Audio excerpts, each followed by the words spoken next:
네, 안녕하세요. 최우성 강사입니다. 자, 2016년 2회 컴퓨터 능력 2급 필기 2과목 스프레드시트 엑셀 문제 풀어드리고 있습니다. 자, 21번 바로 시작하도록 하겠습니다. 21번의 포인터는 자동 필터죠. 필터라는 기능을 이해를 해야만 문제를 풀 수가 있고요. 반드시 실습이 동반이 되어야 됩니다. 말로 백날 얘기해도 뭔 내용인지 전혀 이해를 할 수가 없다는 거죠. 그리고 자동 필터와 고급 필터를 비교를 하실 수 있어야 됩니다. 그래서 개략적인 얘기를 먼저 말씀을 드리면 필터라는 기능은 거르다 그 말이거든요. 그래서 조건을 부여를 해서 조건에 일치하는 것과 일치하지 않는 것, 그죠? 그래서 일치하는 것을 걸러서 표시하는 기능이 바로 필터다. 그렇게 보시면 되고요. 그리고 표시를 해줄 때 결과를 자동으로 다른 곳에 할 수가 있어요. 자동으로 표시를 해주는 것이 고급이고 고급 필터고요. 수동으로 복사해가지고 표시를 해주는 게 이제 자동 필터다. 그렇게 이해를 하시면 되겠습니다. 그래서 1번 같은 경우는요, 왜 이제 보기가 틀렸냐면, 필터는 데이터 목록에 설정된 조건에 맞는 데이터를 추출한다는 거 여기까지는 맞습니다. 그죠? 근데 워크시트의 다른 영역의 결과를 자동으로 생성을 해준다 그 말이 틀린 거죠. 그러니까 자동 생성이라 하면은 고급을 고르셔야 되지 필터를 고르시면 안 되게 되어 있습니다. 이해가 가시나요? 이런 형태를 좀 기능을 구분을 하셔야 됩니다. 그래서 필터에 대한 것을 좀 전반적으로 설명을 드리고 다시 문제를 해결하도록 하겠습니다. 지금 제가 이렇게 데이터를 좀 입력을 해놨습니다. 첫 행의 제목을 쓰고 데이터의 날을 세로로 길게 입력을 해서 이 형태는 지금 현재 데이터베이스 형태고요. 그리고 조건은 어떻게 주느냐, 열 단위로 조건을 줍니다. 그 열을 데이터베이스이기 때문에 필드라고 하고요. 이 필드 값들이 모인 이 가로를 레코드 또는 엑셀에서는 이제 행이라 그렇게 부르죠. 가로를. 이 상태에서 이제 필터를 한번 적용을 해 보도록 할게요. 데이터라는 메뉴에 가시면 여기에 필터가 있죠. 이렇게 깔때기처럼 되어 있죠. 걸러준다 그 말이에요. 이렇게 하면 이제 목록 단추가 생기고 남자들을 거르고 싶다 그러면 이렇게 해서 여기서 직접 하셔도 돼요. 이렇게 하고 남자를 거르시면 이렇게 하면 이제 여기에 보이시죠? 깔때기가 생기고, 그럼 깔때기가 생겼다는 것은 뭐예요? 이 열에 조건이 부여된 거다. 성별 열에. 그리고 2, 3, 4, 5, 7, 8, 11 이렇게 돼 있죠. 그럼 6은 어디 갔냐? 6은 여자라서 숨은 거고요. 9하고 10도 여자라서 숨은 거예요. 여기 뒤에도 12도 있습니다. 그래서 조건에 일치하는 것을 보여주고 조건에 일치하지 않는 행을 이제 숨겨서 행 단위로 걸러주는 거죠. 그래서 자, 다시 한번 말씀을 드리면 조건을 열에다가 열이라는 것은 이 상태는 필드라고 얘기할 수도 있습니다. 그래서 열에 조건을 부여를 하고 행 단위로 표시를 해주는 거다. 그렇게 이해하시면 될 것 같아요. 아시겠어요? 정확하게 이해를 좀 하셔야 됩니다. 해제는 이제 여기를 누르고 성별에서 필터 해제를 해도 되고요. 데이터에 가면 이제 지우기가 있으니까 지우기를 누르시면 이렇게 해제가 되는 거죠. 그리고 조건을 이제 두 개를 만약에 하고 싶다. 그러면은 직급에 가서 이렇게 과장과 부장 또는 대리만 하고 싶다. 사원을 제외하고 싶다. 이렇게 해도 하실 수가 있고요. 이걸 이제 하나의 열에다가 조건을 여러 개를 적용한 거다. 그리고 서로 다른 열에도 조건을 적용할 수가 있습니다. 예를 들어서 남이라는 조건을 1차적으로 하나를 적용을 하고요. 그 다음에 이제 과장인 것을 적용을 하게 되면 깔때기가 이렇게 두 개가 생기는 거죠. 이럴 때를 이제 이해를 잘 하셔야 될 게 조건이 서로 다른 열에 두 개가 들어가 있죠. 그럼 여기 깔때기, 여기 깔때기가 생기면은 이것을 우리가 이제 동시만족인 조건의 형태다. 그렇게 영어로는 이제 AND 조건이겠죠. 그게 무슨 말이냐? 남도 만족을 해야 되고 과장도 만족을 해야 되는 그런 형태죠. 그것을 이제 멘트가 이고 이며 이면서 이러한 멘트가 나왔을 때 또는 중에서 이게 나오면 이게 동시만족에 대한 멘트구나. 성별이 남이고 직급이 과장인, 성별이 남이며 과장인, 이면서 과장인, 남 중에서 과장인, 다 똑같은 말이 되는 거고요. 그리고 깔때기가 이렇게 두 개가 있으면 앞에 걸러진 거에다가 추가적으로 계속 또 걸을 수도 있습니다. 또 200점 이상도 걸을 수 있고요. 그렇게 해서 얘네 두 개가 이제 AND 조건이 되는 거예요. 그래서 서로 다른 열에 저희가 조건을 두 개를 적용하면은 우원은 하고 싶어도 못하는 게 이제 필터에 대한 좀 약점이라고 생각하시면 되겠습니다. 그러니까 남이거나 과장을 하고 싶어도 못해요. 왜? 조건이 누적이 되기 때문에요. 그리고 이제 수동으로 복사한다는 개념은 이렇게 전체를 블록을 잡고 컨트롤 C를 해서 숨겨진 것은 복사가 안 됩니다. 빈 곳에 대고 컨트롤 V 하시면 이렇게, 또는 다른 시트에다가 컨트롤 V 하셔도 되죠. 이런 식으로 활용을 하는 게 이제 필터라는 개념을 좀 아셔야 될 것 같습니다. 물론 이것만 알고 있으면 안 되고 더 추가적인 것도 아셔야 되는데, 문제에서 요구하는 것은 이 정도만 하셔도 될 것 같아요. 개념을. 그래서 필터는 일단 자동으로 생성을 결과를 보여주는 게 아니라 수동으로 복사해야 되니까 이 부분이 틀렸습니다. 답은 1번이고요. 두 개 이상의 필드, 열에 대해서 필터링을 할 수 있으며 누적 적용된다 이 말은 A에다가 적용하고 B에다 적용하면 A가 적용된 상태로 B로 가기 때문에 두 개가 동시에 적용한다. 그렇게 이해를 하셔도 될 것 같아요. 그러니까 AND만 가능하지 OR은 불가능하다. 누적된다는 개념이. 필터는 중요한 데이터를 추출하기에 조건을 만족하지 않는 데이터를 잠시 숨기는 것으로 목록 자체의 내용은 변경되지 않습니다. 맞습니다. 변경되면 난리 나게요. 자동 필터를 사용하여 아까도 말씀드렸지만 조건은 열에 부여하고요. 데이터 표시는 행 단위로 표시된다는 것을 아시겠습니다. 이게 숨는 것이 숨긴다. 이것이 바로 행이 된다는 거죠. 이렇게 공부하시면 되죠. 그럼 답은 1번이겠습니다. 좀 더 공부를 더 많이 하셔야 됩니다. 수고하셨습니다. 네, 22번입니다. 자, 22번의 핵심 포인트는 이제 부분합입니다. 부분합. 자, 이 부분합도 시험에 엄청 많이 나오고 있으니까요. 꼭 공부를 하시고 가시기 바랍니다. 시험장으로. 그리고 이 부분합도 전체적인 기능을 이해를 하고 문제를 풀어야 되지, 이 부분합 암기해서 이 문제 풀어봤자 어떤 내용인지 하나도 모릅니다. 그러니까 절대 실습이 필요한 부분이죠. 필터처럼. 그래서 전반적인 설명을 드리고 그리고 문제를 풀어드릴 테니까요. 한번 보시기 바랍니다.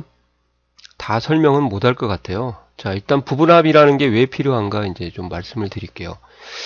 이렇게 데이터베이스화된 표를 가지고요. 중복이 있는 열에 대해서, 중복이 있다는 것은 동일한 값이 있는 경우죠.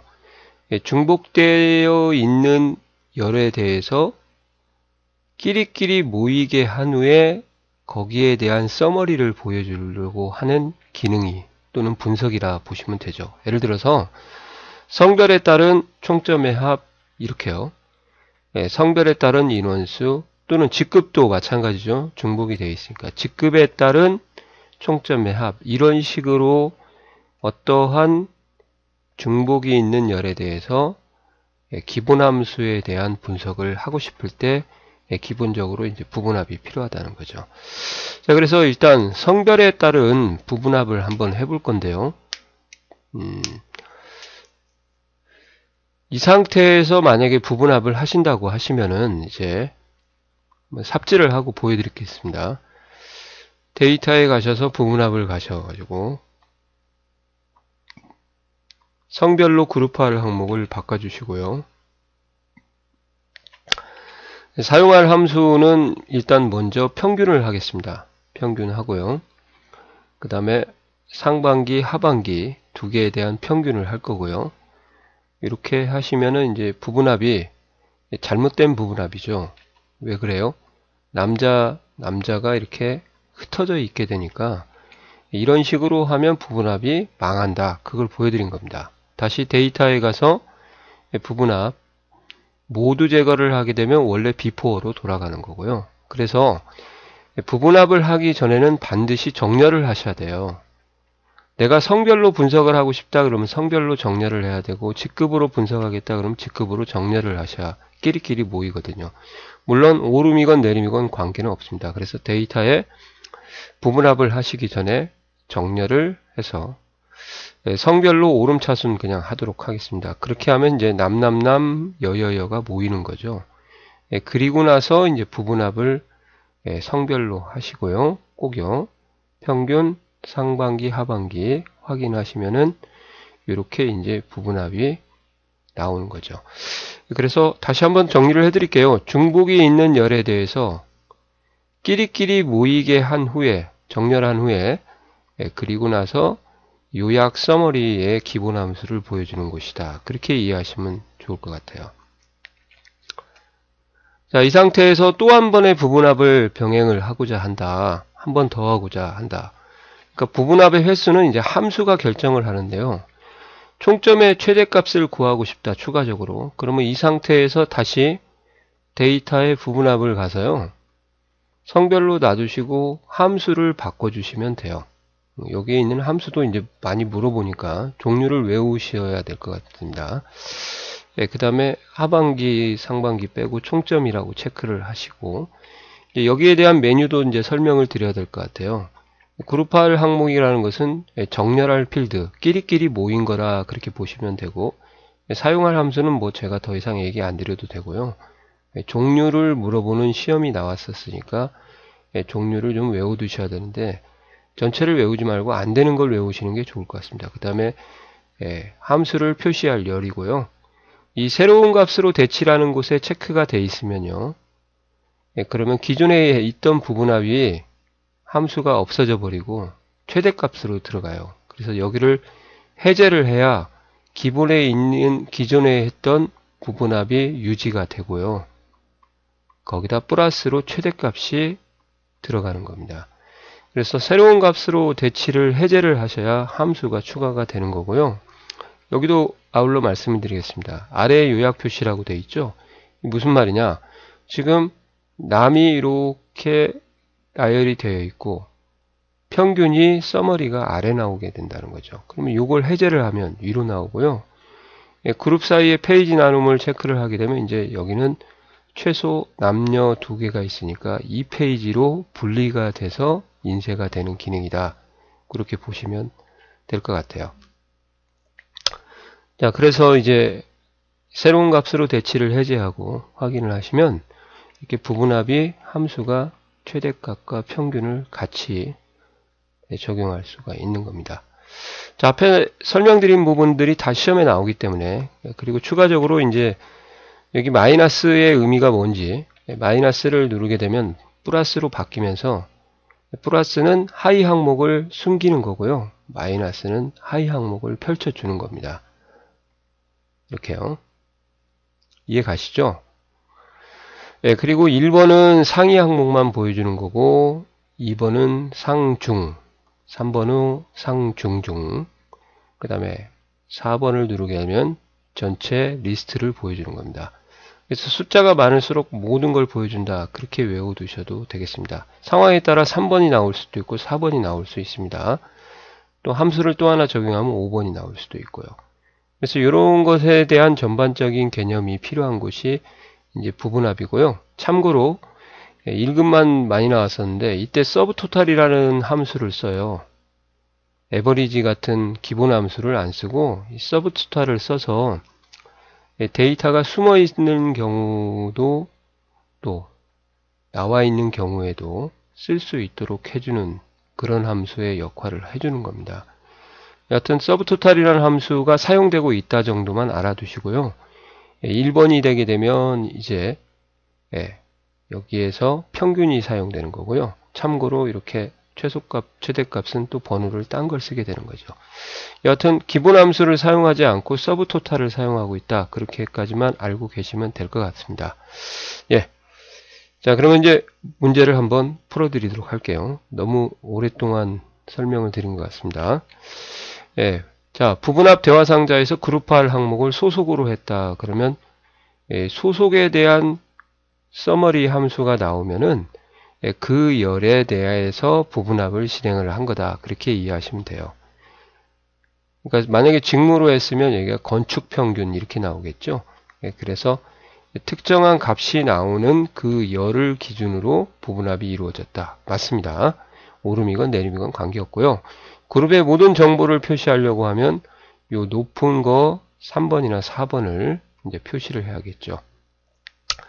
부분합 실행 시 데이터 아래 요약 표시를 선택 해제하면 데이터 위에다가 요약을 할 수가 있다. 현재는 이제 아래 요약이 된 거고요. 부분합 계산 항목으로 선택된 항목에는 서브 토탈 함수가 자동으로 입력되어서 계산이 되어진다. 여기까지 맞죠? 그럼 뭐가 틀렸을까요? 제가 여기 써놨죠.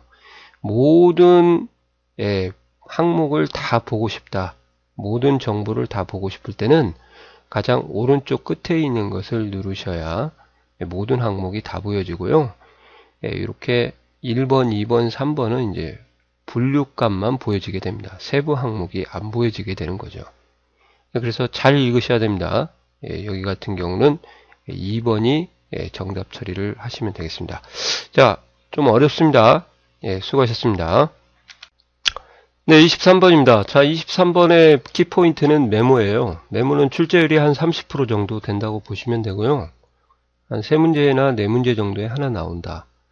그리고 메모가 나올 때는 거의 메모에 대한 그 문제가 그렇게 큰 폭으로 변하는 건 아닙니다. 그러니까 일정한 흐름을 가지고 있기 때문에 일반적인 것만 아셔도 메모는 풀 수가 있어요. 대부분.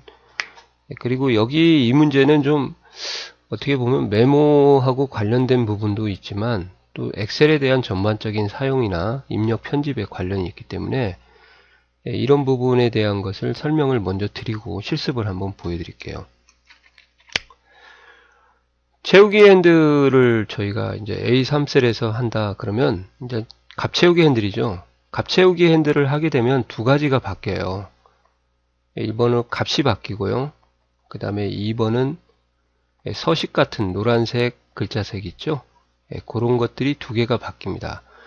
그래서 배순용 A3셀을 끌게 되면 배순용이라는 값으로 바뀌고 여기가 만약에 빨간색이었다 그러면 빨간색으로 같이 바뀌는 거죠. 메모는 채우기 핸들에 적용이 되지 않습니다. 상식으로 좀 알아놓으셔야 돼요. 오른쪽 귀퉁이 하단부에서 얇은 십자가 됐을 때 한번 보여드리겠습니다. 또 실습으로. 바로가기 메뉴에서 메모 숨기기를 선택한다. 메모 숨기기라는 것은 마우스 포인터가 셀에 있을 때 메모가 표시가 되고 그 다음에 마우스 포인터가 셀에 없을 때는 표시가 되지 않는 것을 우리가 메모가 숨는다 그렇게 얘기를 하거든요. 그러니까 지금은 메모가 삭제되는 거거든요. 그러니까 삭제하고 메모를 숨기고 표시하는 것은 전혀 관계가 없는 작업이죠. 그래서 얘도 틀렸고요. A4셀을 선택하고 홈탭에서 지우기에서 모두 지우기를 한다 이렇게 돼 있는데 사실은 이것도 약간 문제가 있습니다. 그렇지는 메모는 지워져요. 모두 지우기를 하게 되면 첫 번째 값이 지워지고요. 두 번째 아까 말씀드렸던 서식 글자색이나 바탕색 같은 그 다음에 네 번째는 뭐가 지워지냐 메모가 같이 지워지는 거예요. 그러니까 값만 지우거나 서식만 지우거나 메모만 따로 지울 수 있는데 모두 지우기를 하면은 일단 메모는 지워지게 되는 거죠. 대신에 값과 서식 3개가 지워지는 거고 A4셀을 선택하고 백스페이스를 누른다. 보통 백스페이스나 딜리트를 누르잖아요. 그러면 이건 메모 절대 안 지워져요. 서식도 안 지워져요. 백스페이스나 딜리트는 값만 지우게 되어 있습니다. 아시겠어요? 이거 외워두셔야 됩니다. 그래서 이제 답은 3번이고요. 3번도 좀 값과 서식이 지워지겠지만 메모가 최종적으로 같이 지워지기 때문에 3번이고요. 그러면 한번 제가 실습을 통해서 한번 보여드리도록 하겠습니다. 미리 좀 입력을 해놨어요. 채우기 핸들을 여기서 이렇게 하시게 되면 메모는 그대로 남아 있습니다. 그죠? 그리고 이제 이 상태가 지금 메모가 항상 표시된 상태고요. 오른쪽 버튼 눌러서 메모 숨기기를 하게 되면 빨간색만 나오고, 마우스로 올리면 메모가 나오고 빼면은 사라지는 게, 이게 메모 숨기기 하는 겁니다. 다시 표시하고요. 삭제하고 하등의 관계가 없죠. 이해 가시죠? 예, 그 다음에 여기를 선택을 하고요.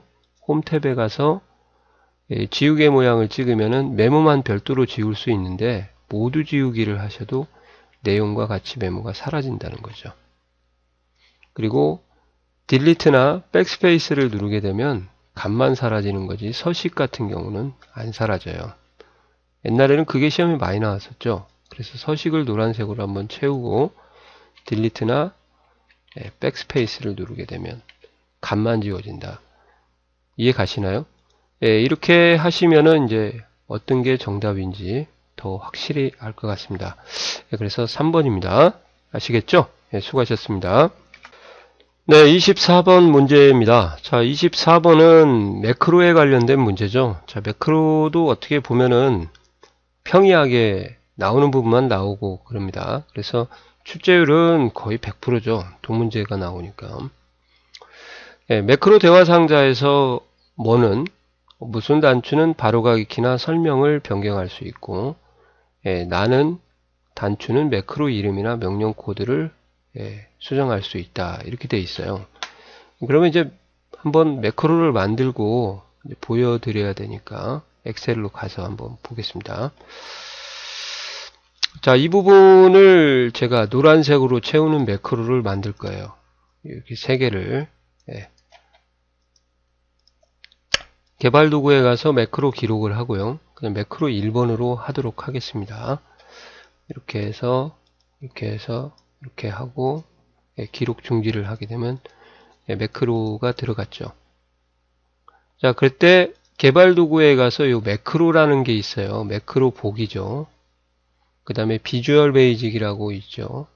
이 매크로를 누르시면은 옵션이 나오는데 여기에서 바로가기 키를 수정을 할 수가 있습니다. 이렇게 설명하고요. 이름은 여기서는 못 바꿉니다. 아시겠어요? 매크로 바로가기 키하고 설명만 바꿀 수 있다. 그리고 여기서 편집 상태를 누르면 이제 한번 들렸다 가는 거죠. 이 비주얼 베이직이라고 누르면 바로 편집 상태로 가는데, 이 상태에서 이 상태를 누르면 이렇게 가는 거하고 똑같아요. 그러니까 비주얼 베이직을 누르면 코드 창이 나오는데 코드 창을 이런 식으로 들어가도 된다. 제가 한번 보겠습니다. 이렇게 누르시면은 이제 여기 코드 창이 이렇게 나오죠.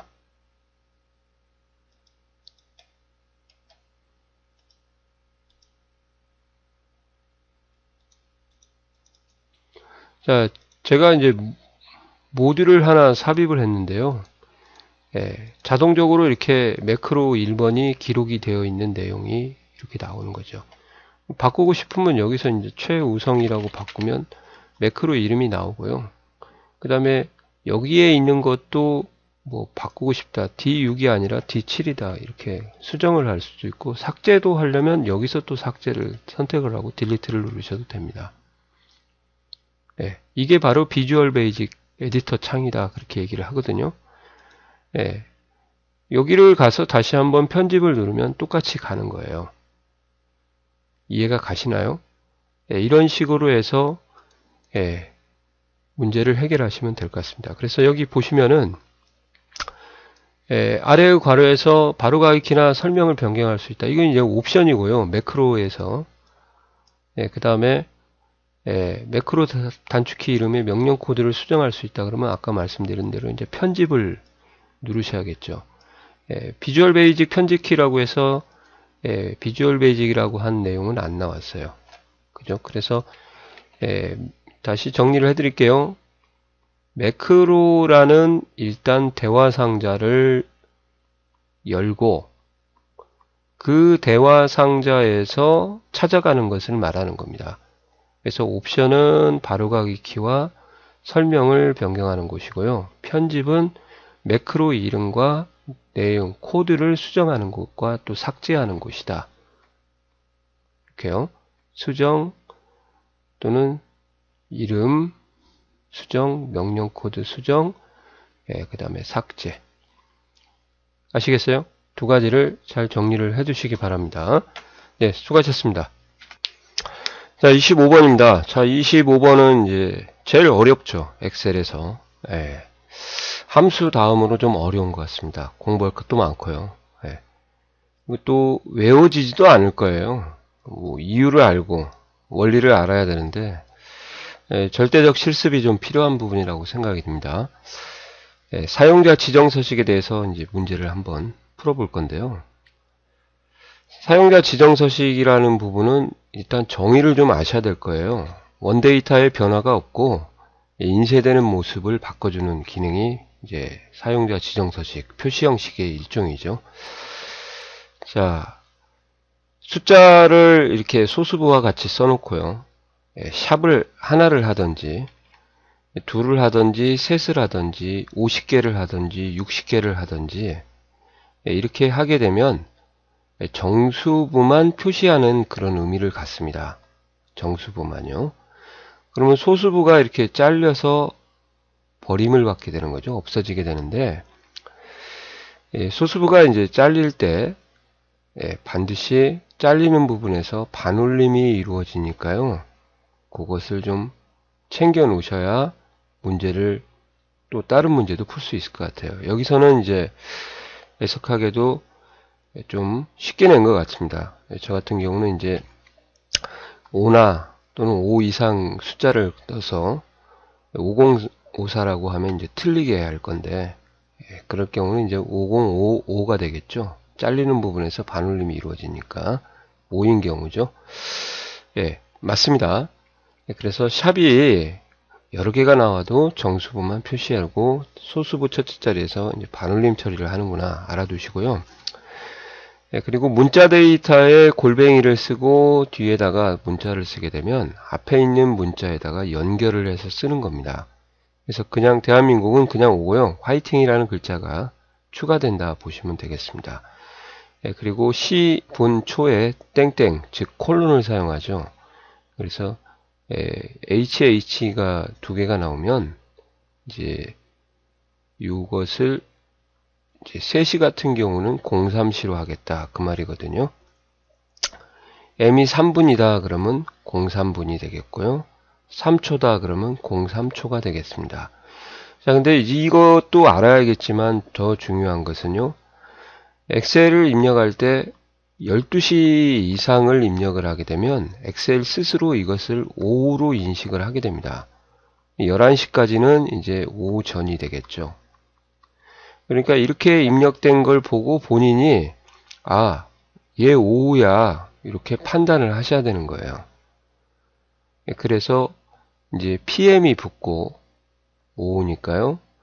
그리고 이제 표기는 오전 오후니까 24시각제를 쓰는 게 아니죠. 아시겠어요? 오전 오후가 붙으면 12시각제를 써야 되거든요. 그래서 이제 15가 안 나오고 03이 나오는 거예요. 대신에 이제 PM이니까 오후겠죠. 그래서 03 땡땡 30 땡땡 2인데 얘가 3이 나왔으니까 틀렸죠. 0이 나옵니다. H가 두 개니까. 연월 일이죠. 하이픈을 썼는데 D를 3개를 쓰게 되면 영어로 요일이 나옵니다. 세 글자 이니셜 세 글자가 나오고요. 그리고 이제 D를 4개를 쓰게 되면 이제 프라이데이까지 풀네임이 나오는 거죠. 그래서 답은 이제 3번이 되겠습니다. 좀 한번 응용을 하는 거예요. 11시까지는 오전 처리하고 12시 이상은 오후 처리를 하는 엑셀의 특징을 좀 아셔야 되겠습니다. 이해가 가시죠? 그래서 실습을 한번 보여드리도록 하겠습니다. 자, 이 상태에서 홈 탭에 가서 표시 형식에 가서요. 사용자 지정에 가서 샵샵샵 이렇게 하면 이제 실질적인 값은 변하지 않고 5042가 되고요. 여기를 만약에 제가 6을 놨다. 그러면 이제 반올림 처리돼서 5043이 되겠습니다. 5042가 맞나요? 잘못 적은 것 같기도 하고 5054.2인데 그죠?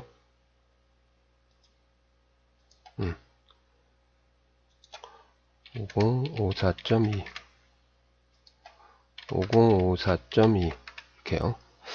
네, 대한민국도 마찬가지겠죠. 홈탭에 가서 표시 형식 가서 사용자 지정에 가서 네, 골뱅이하고 화이팅 하시면은 네, 문자 데이터에 문자를 결합할 때는 골뱅이를 씁니다. 이렇게 실질적인 값은 4글자고요. 예, 얘 같은 경우는 이제 아까 보셨죠. hh 땡땡 mm 땡땡 dd ss 죄송합니다. 그리고 am 슬래시 pm 이렇게 하게 되면 이제 오전이 나오는 거고요. 예, 이것도 이제 D를 3개를 쓰게 되면 영어 요일이 나오니까 D를 하나 더 쓰면 이렇게요. 프라이데이 FRI 이렇게요. 이렇게 해서 예, 이해가 가시죠? 예, 그래서 답이 이제 3번이 되겠습니다. 예, 수고하셨습니다. 네, 26번은 이제 틀 고정과 창 나누기에 대한 문제인데요. 출력에서도 좀 제가 볼 때는 한 50% 정도. 예, 페이지 설정이 이제 거의 100% 수준이고요. 틀 고정은 한 50에서 60% 정도 공부를 하셔야 되는 부분입니다. 두 개의 공통점도 있고 차이점도 있고 또 두 개를 비교해서 어떤 형태가 되는지를 구분하실 수 있어야 문제를 해결할 수가 있을 것 같아요. 그래서 한번 엑셀로 실습을 하고 그리고 보여드리도록 하겠습니다. 자, 세로로도 길고 가로로도 긴 문서를 작성하고 있어요. 물론 이제 축소를 하면 한눈에 다 보이겠지만 그 상태를 가지고 이제 얘기를 하겠습니다. 밑으로 내리면 첫 행에 있는 제목이 숨어버리고요. 오른쪽으로 당기면은 이제 첫열에 있는 제목이 사라져 버리죠. 그래서 첫 행과 첫열 보통 그런 부분을 고정을 시키는 부분이 이제 틀 고정이에요. 그래서 셀 포인터를 일단 제가 여기다 놨습니다. 그럼 꼭 아셔야 될 게 그 셀 포인터의 왼쪽과 위쪽이 돼서 나눠진다는 것을 꼭 알아주세요. 이게 공통점이에요. 그리고 고정이 되는 거죠. 틀 고정인 경우는. 그래서 여기다 놓고 이제 보기에 틀 고정을 하시면은 이렇게 되는 겁니다. 자, 밑으로 내려도 노란색의 제목이 나오고요. 오른쪽으로 당겨도 날짜부터 이렇게 데이터가 계속 나오게 되는 거죠. 근데 A, B가 지금 가려진 상태니까 틀 고정을 다시 해제를 하고요. 보여진 상태에서 하셔야 되는데 제가 깜빡 해버렸는데요. 이렇게 해서 다시 한번 하도록 하겠습니다. 자, 이렇게 여기 두 개의 고정이 되어 있으니까. 자, 그리고 이제 틀 고정은 이동이 안 됩니다. 그래서 한번 잘못했으면 다시 취소를 하고 그리고 다시 만들어야 되겠죠. 이렇게요.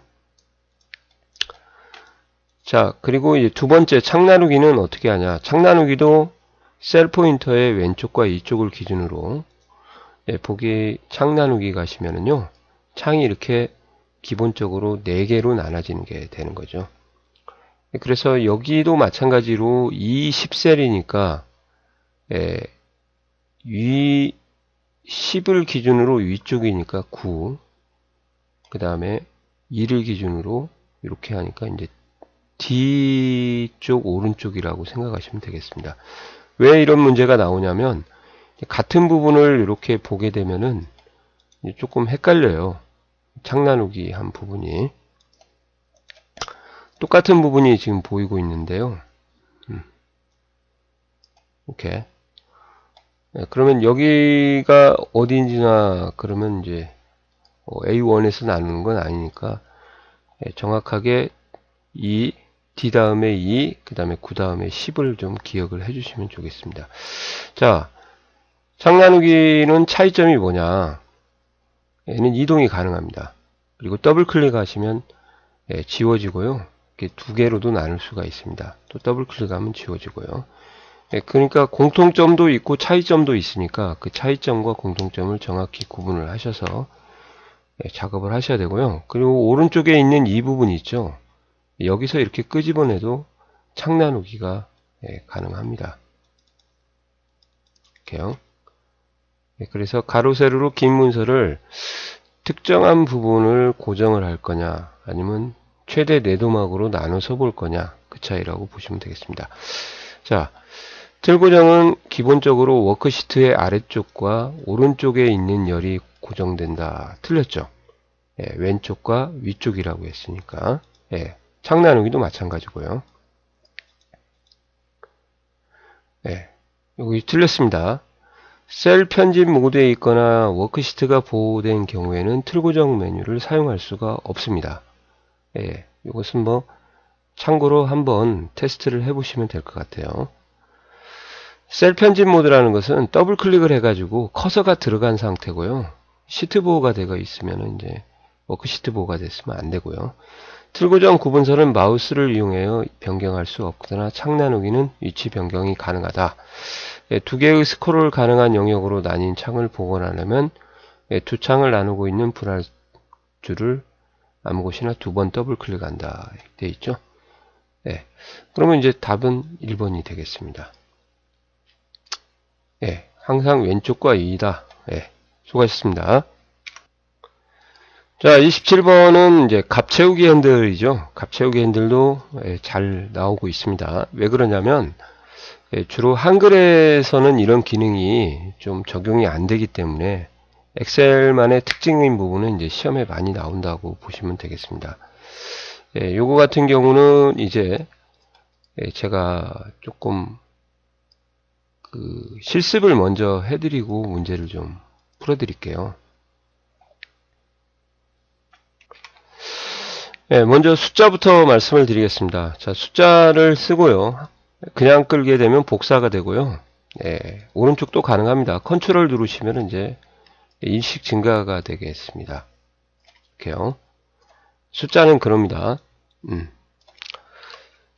자, 그리고 이제 문자 같은 경우는 숫자 문자가 결합되어 있는 경우죠. 예, 이렇게 하면 이제 숫자 부분만 플러스 일씩 증가를 하니까 좀 챙겨 두셔야 될 거예요.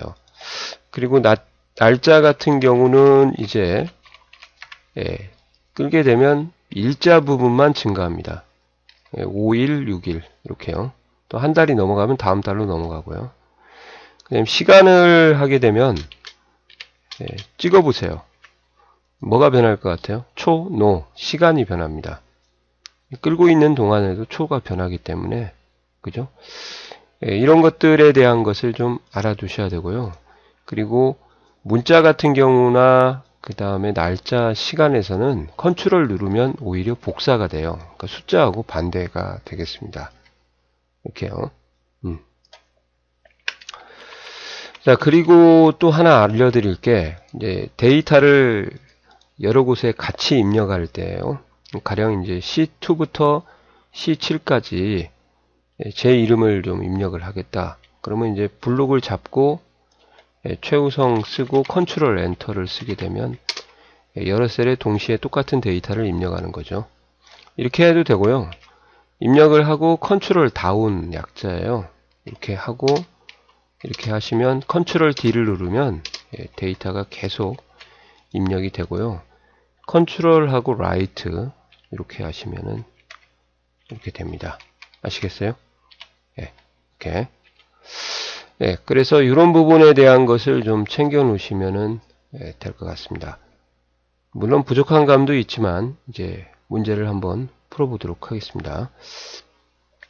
입력한 셀의 내용을 빠르게 동일하게 입력하려고 하면 위쪽은 컨트롤 다운, 컨트롤 라이트 오른쪽, 그죠? 오른쪽으로 똑같이, 아래로 똑같이 잘 읽어보셔야 돼요. 헷갈리지 말고요. 맞습니다. 숫자와 문자가 혼합된 문자열은 채우기 핸들하면 숫자만 일씩 증가된다. 그죠? 문자는 복사되고 숫자가 입력된 셀의 채우기 핸들을 컨트롤 누르게 하게 되면 숫자만 좀 용가리 똥 뺍니다. 복사돼서 입력되는 게 아니라 플러스 일씩 증가하고요.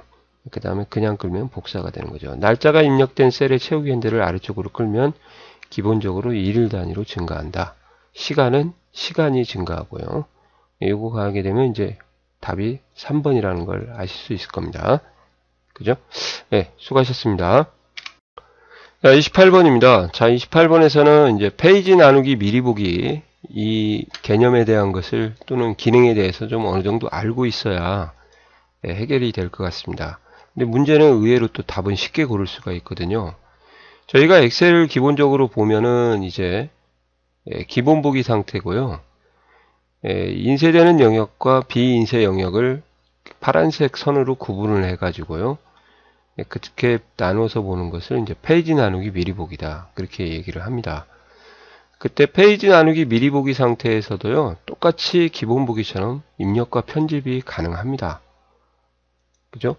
구분선의 위치도 변경할 수 있고요. 또 수동으로 페이지를 나눌 수도 있고, 자동으로 나눌 수 있고. 예. 자, 그래서 한번 보여드리고 문제를 해결하도록 하겠습니다. 자, 여기 이렇게 데이터가 입력이 되어 있습니다. 지금. 자, 조금 데이터가 많죠? 그죠? 예. 자, 이 상태에서 이제 보기라는 메뉴를 가게 되면 페이지 레이아웃 보기도 있고 페이지 나누기 미리 보기도 있습니다. 페이지 레이아웃을 누르게 되면 한글에 있는 그 문서 형태, 용지 형태로 이렇게 나눠서 보이는 거거든요. 그래서 머릿말과 꼬릿말을 좀 빨리 넣을 수가 있습니다. 이렇게요. 이것이 레이아웃 보기고요. 페이지 나누기 미리 보기를 하게 되면 이렇게 인쇄되는 부분과 비인쇄 영역, 회색 부분이 비인쇄 영역이고요. 지금 조금 축소거 비율이 적용돼서 그럽니다. 지금 확대를 하시면 기본 보기처럼 똑같이 할 수 있어요. 이렇게 수정이나 입력도 가능합니다. 소매로 바꿔볼까요? 이렇게요. 그리고 여기에 있는 이 점선과 이제 실선의 차이가 이제 좀 아셔야겠죠? 그래서 이 부분을 이렇게 이동을 해도 가능합니다.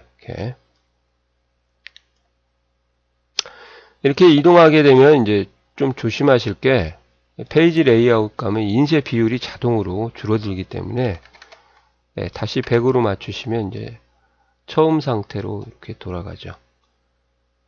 강제로 나눈 거예요. 필요 없다 그러면 바깥으로 빼시면 이제 사라지는 거고요. 이렇게. 이해 가시나요?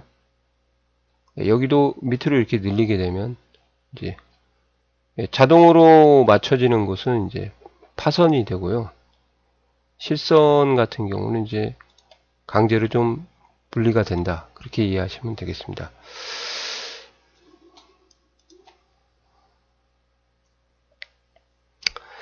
자, 한번 문제를 다시 한번 보세요.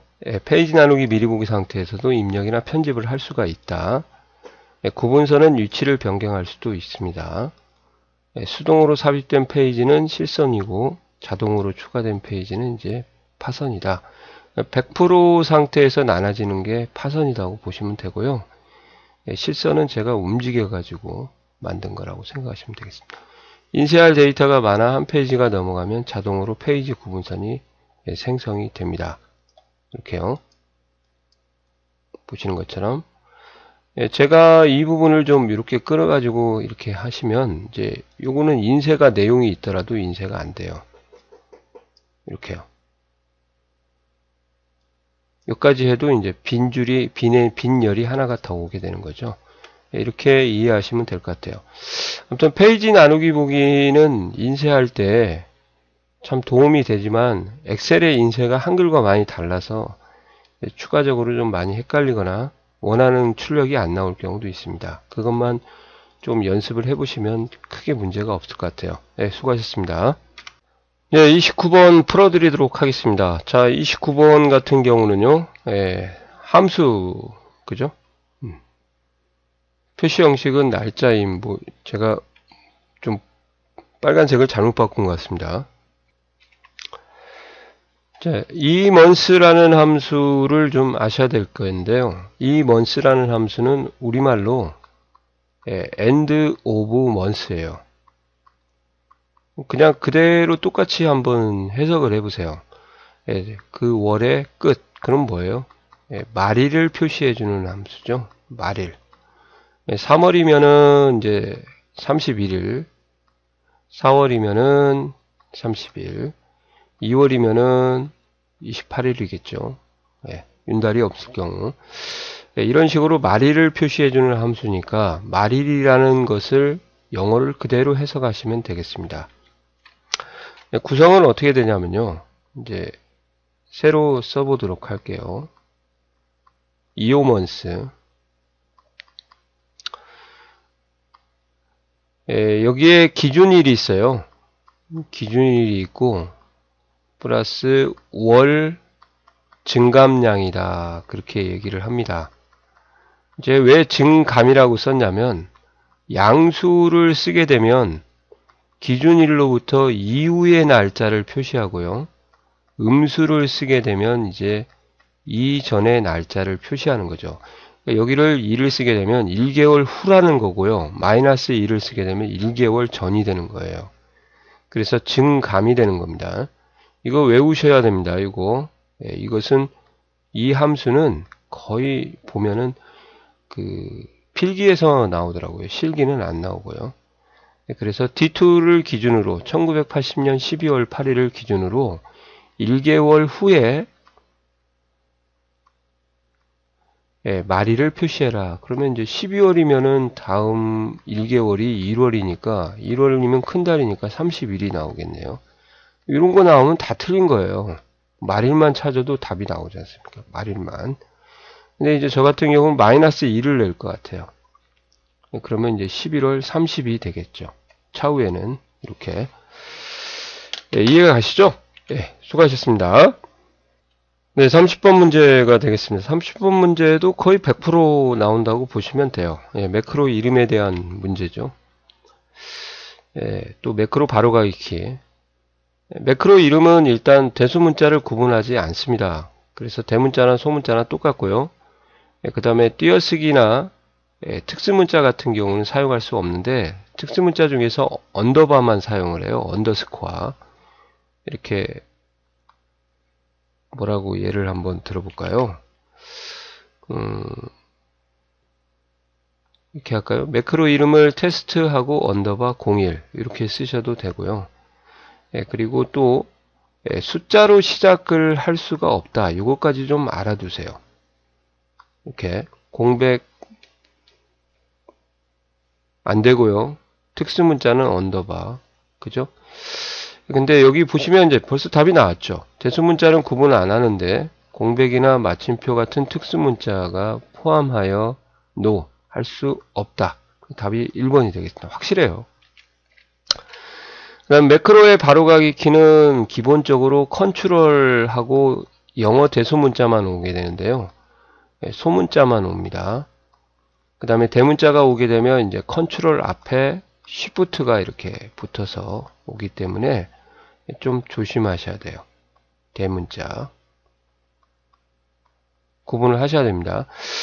매크로를 실행할 때 컨트롤 키를 매크로 바로가기 키로 또 열려있는 동안 매크로가 포함된 통합 문서가 열려있는 동안 엑셀의 바로가기 키를 무시한다. 이게 무슨 말이냐면 엑셀 매크로 키를 제가 컨트롤 C로 지정을 했어요. 이건 복사하고도 똑같지 않습니까? 그죠? 그러면 이제 엑셀로 돌아와서 컨트롤 C를 누르게 되면 과연 복사가 될 건지 아니면 매크로 단축키니까 매크로가 실행될 건지 그걸 물어보는 거예요. 매크로가 실행이 되는 게 우선합니다. 그죠? 그래서 컨트롤 C는 뭐냐면 복사가 안 된다 그 말이에요.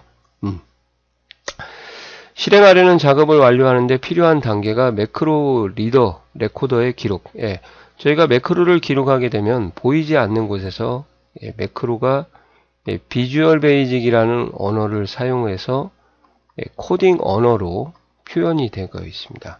작성이 되니까 참고로 매크로를 작성하게 되면 비주얼 베이직 언어로 코딩한 형태가 보이지 않지만 같이 작성이 되는구나. 커말 1급 같은 경우는 이제 이 매크로 코딩하는 것의 시험이 나오고요. 2급은 코딩까지는 안 나오고 그 차이라고 보시면 돼요.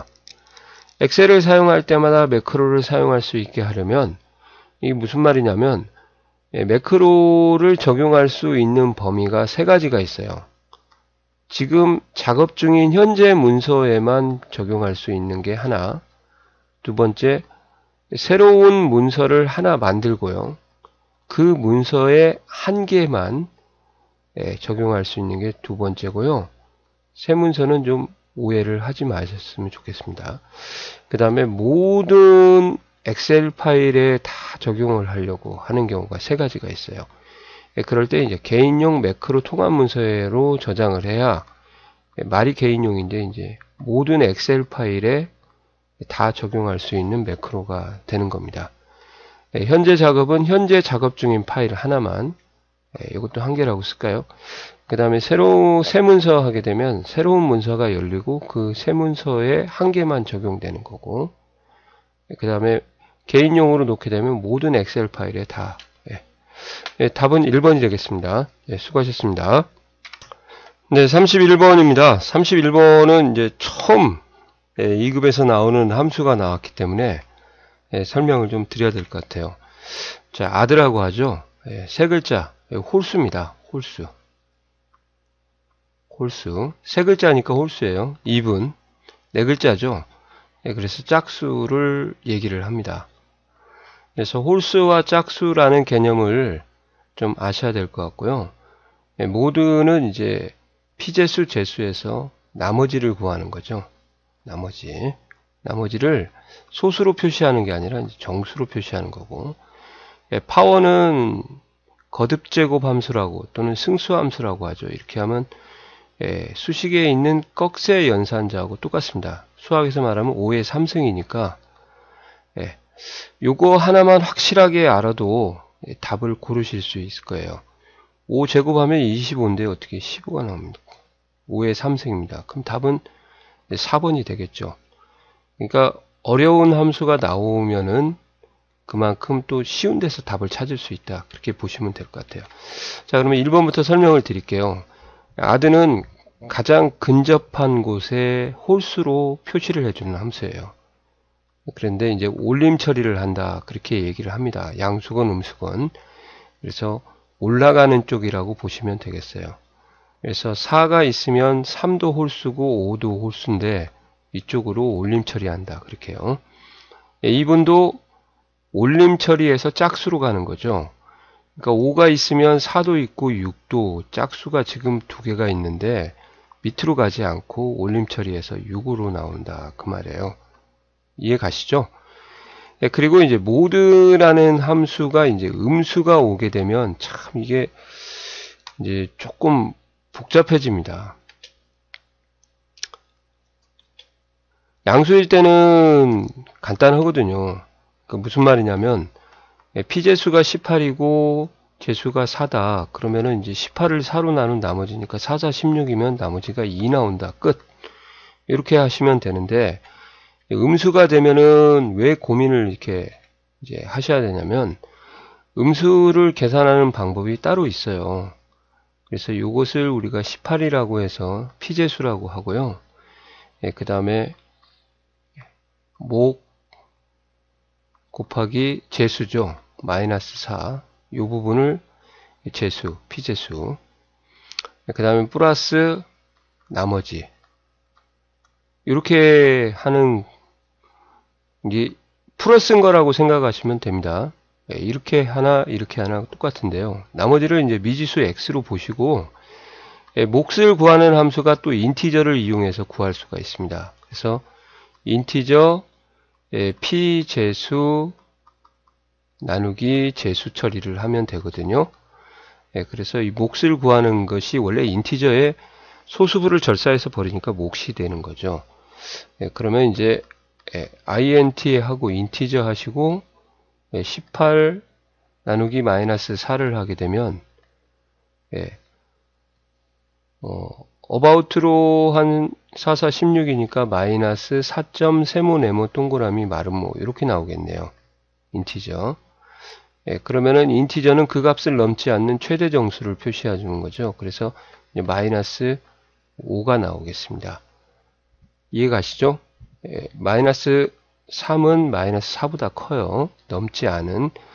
그래서 몫을 구한 마이너스 5를 여기다가 곱하면은 마이너스 5 곱하기 마이너스 4 하면은 20이죠.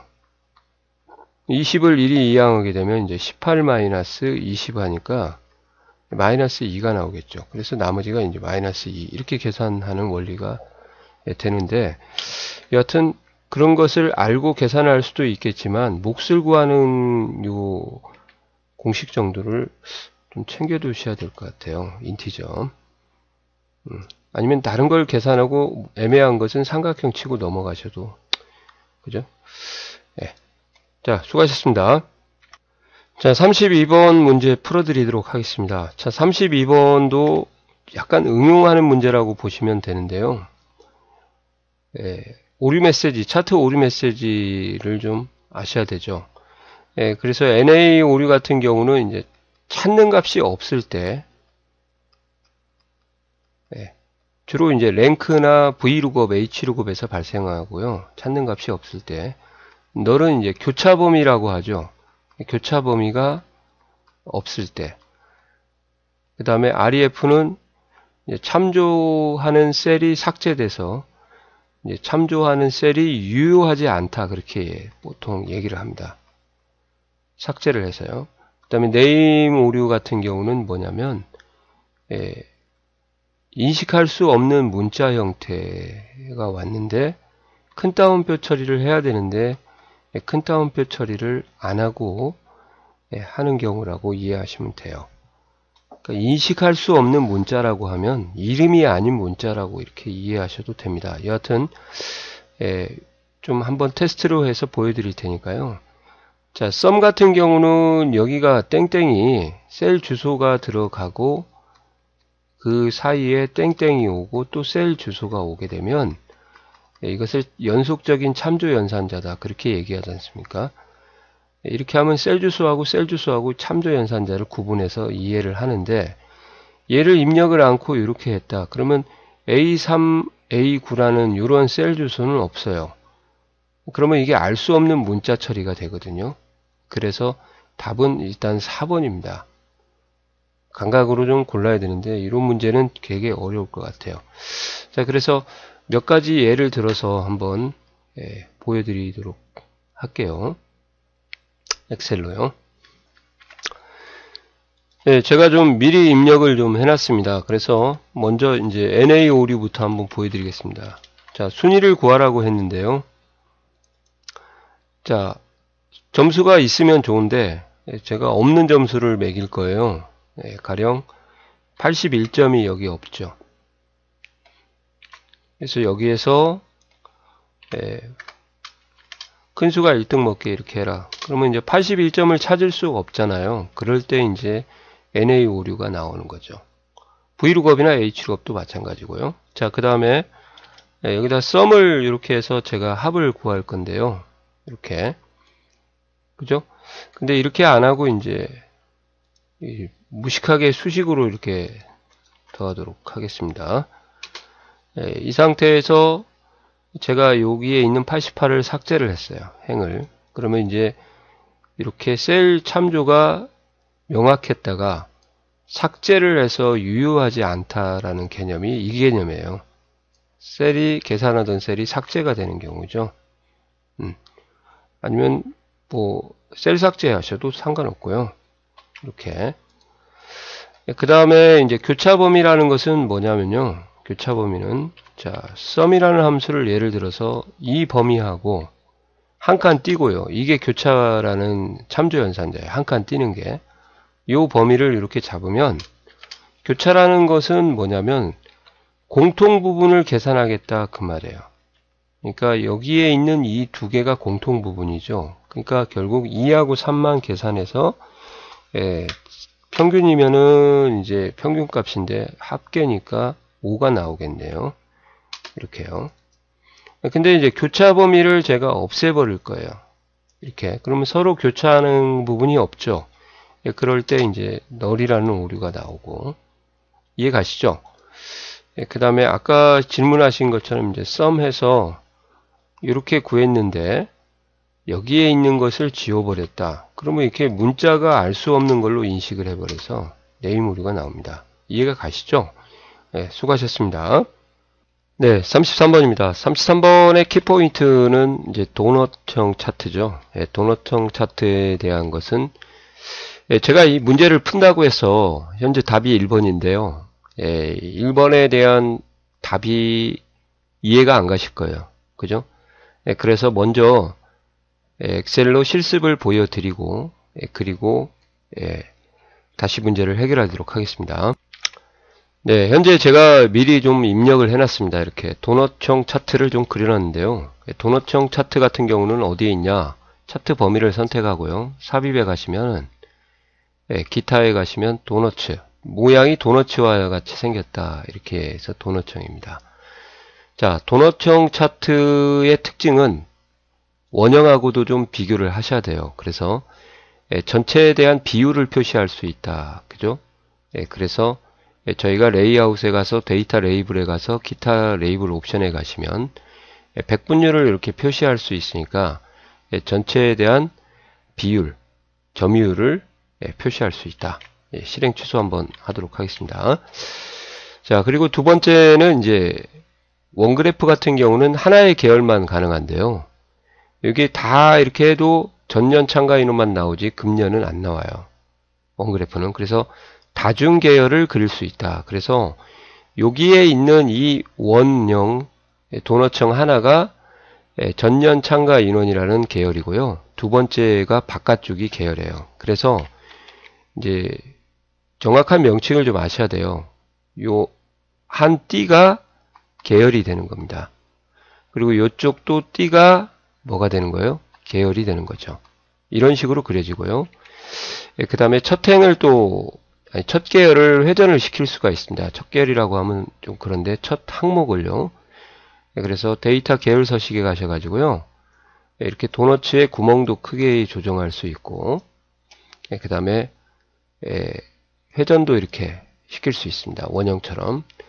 그리고 쪼개지어서 분리를 할 때는 이렇게 안에 거는 안 돼요. 그래서 안에 있는 계열을 선택하시면 죽어버립니다. 그죠? 바깥쪽만 떨어지고요. 전체 계열을 선택하면 다 떨어지고, 한 번 더 찍으면 이제 요소라고 하죠. 하나의 요소만 잡으시면 이제 하나의 요소만 떨어뜨릴 수가 있죠.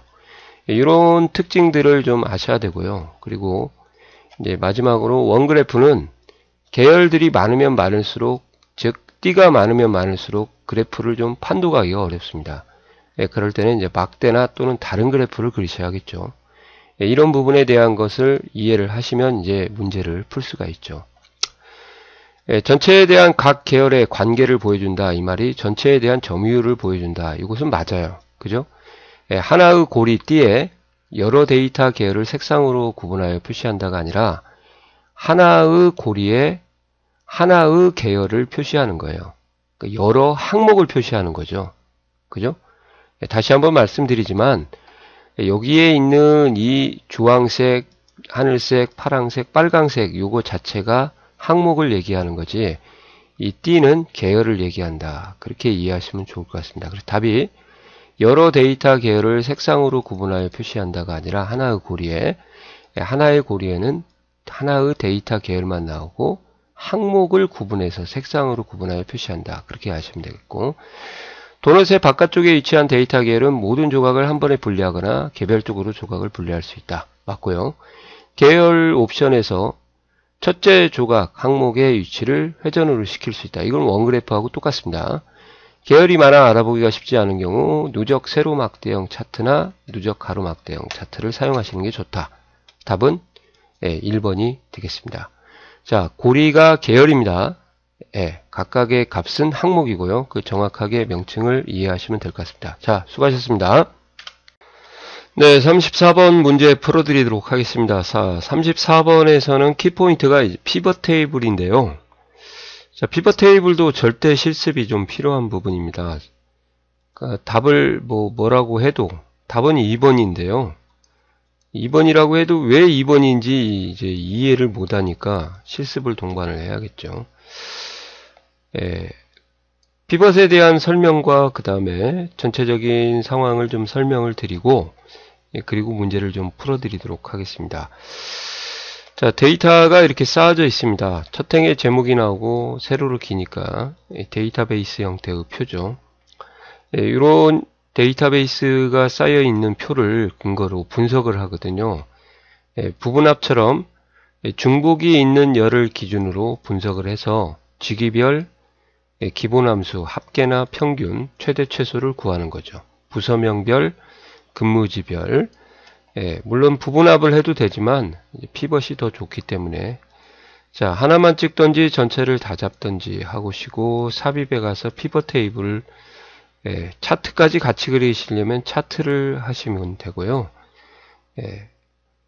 여튼 피벗 차트를 그리고 나서 테이블을 그리고 다시 한번 보여드리겠습니다. 여튼 자, 신규로 그릴 수도 있고요. 기존 워크시트에다가 사용을 해서 지정을 해서 그릴 수가 있습니다. 19에다 그리겠습니다. 새로운 워크시트로 하게 되면 항상 A1 셀에 그려지거든요. 이렇게 해서 만약에 주기별 기본급의 합을 구하고 싶다 그러면 주기를 이렇게 행 레이블이나 또는 열 레이블로 끌게 되면 중복이 제거되고 한 번만 나옵니다. 그리고 여기 시그마 값으로 끌게 되면은 이제 함수가 적용되니까요. 눌러서 값필드 설정해서 이렇게 부분합처럼 함수를 또 바꿀 수가 있고요.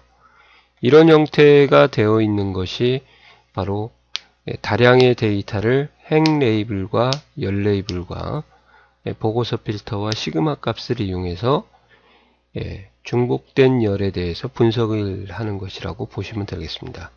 분석이라는 건 뭐 따로 없고요. 기본함수, 합계, 평균, 최대, 최소 정도만 이렇게 구하는 형태라고 보시면 되고요. 자, 피벗 테이블이 참 좋은데 안 좋은 게 하나가 있습니다. 예를 들어서 데이터를 이렇게 저희가 수정을 했잖아요. 그러면 이 수정된 데이터가 자동으로 반영이 안 됩니다. 그래서 피벗 테이블을 반영을 하려면 항상 오른쪽 버튼 누르고 이렇게 세로 고침이라는 것을 실행을 하셔야 데이터가 이렇게 새로 들어오는 거죠.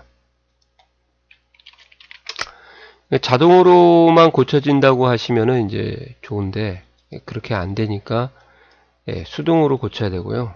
VBA를 사용해서 자동으로 고칠 수는 있지만 여하튼 일반적인 방법으로는 수동으로 세로 고침을 해야 된다. 그렇게 이해하시면 될 것 같습니다. 그리고 옵션에 가시면은 새로운 수식을 계산 필드를 이용해서 추가할 수가 있다는 것도 좀 알아두시고요.